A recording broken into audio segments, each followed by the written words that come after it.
The Chofetz Chaim says what one could do with 5 minutes of learning. Says that he studied his watch and he saw that in 1 minute a person says 200 words. So that means that in 5 minutes the average person says 1,000 words.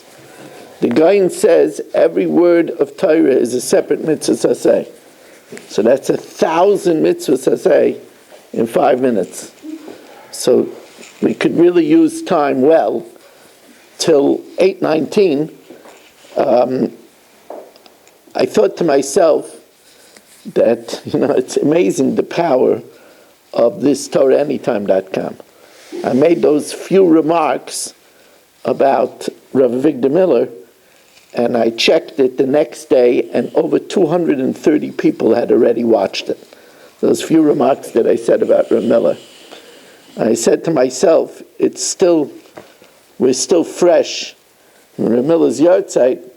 I would share with you something else from Rav Miller. Rav Miller, in his awesome sefer, Awake My Glory, has a chapter on parallels, where he makes a comment that one doesn't have to be a scholar of Christianity to know that Christianity is a bunch of foolishness. You might say, yeah, it's because, how could I know? I'm not a Christian scholar. So Rav Miller says that we just have to study parallels.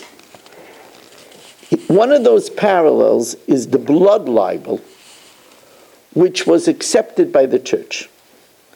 The blood libel was so accepted by the church that till this day, they studied across the European continent, and Rav Miller goes on to name a few of them, huge churches like St. Theodos, a huge church in Europe, which is called St. Theodos after a child that was purportedly killed by Jews for the blood in the matzah.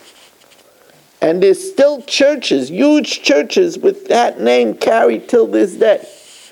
Now you don't have to be a scholar to know that nobody ever killed, no Jew ever killed a child to have the blood in the matzahs. I mean, it's ridiculous. The fact that using the cross, they marched through Europe, crusaders, raping women, killing men, not just doing it, but doing it holding the cross on a holy pilgrimage, on a holy crusade. The fact that they silently acquiesced to what was going on during the Holocaust. All of these things, you don't need to be a scholar to know how could a religion condone these activities? How could they? And Rav Miller made this point in other areas as well. But this is one example of Rav Miller's parallels to know that there is nothing to the foolishness of Christianity. And now we'll count Svira.